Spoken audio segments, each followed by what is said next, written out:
All right, so let's pull back the curtain on a job that, a lot of us see every day, but might not really get. The manager.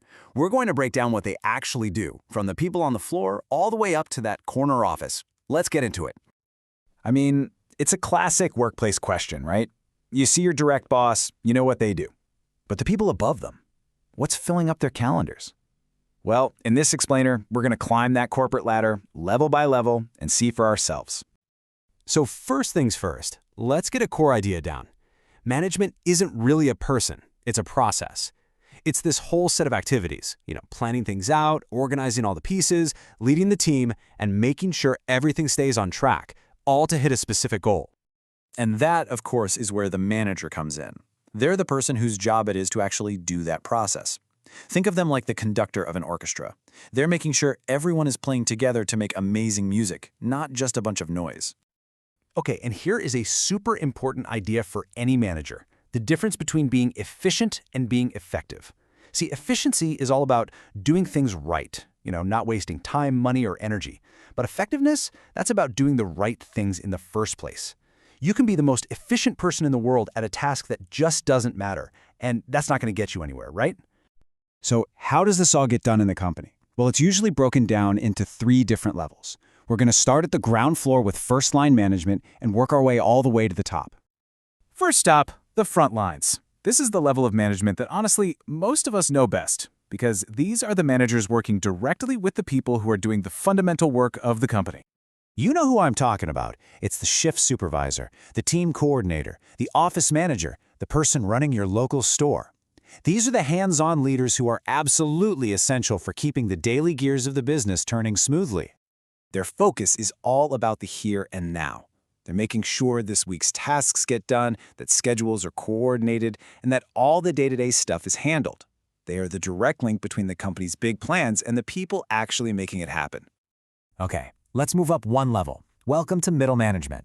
Now, if the first-line managers are the hands and the top managers are the brain, then you can think of middle managers as the nervous system. They're that crucial connecting tissue holding the whole thing together. Here, the job gets a lot bigger. We're talking about folks like a plant manager who oversees an entire factory, or an operations manager for a whole region, or maybe a division head. Their point of view is way broader than just the day-to-day. Their main role, and it's a really tough one, is to be translators.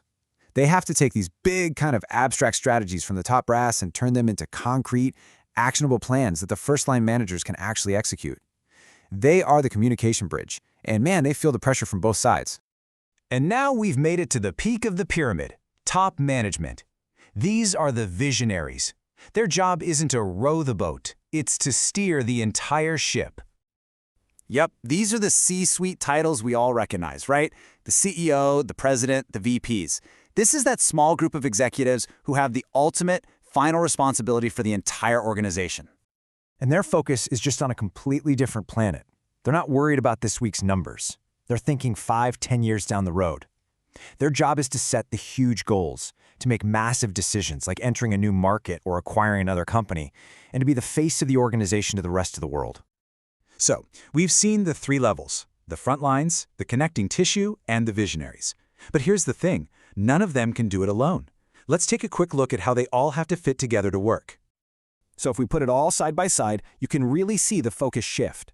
It starts super specific with first-line managers, who are all about daily operations and the employees. Then it broadens out to middle managers, who are focused on turning strategy into action. And finally, you get to the top managers, who are looking at the huge, long-term picture for the whole company.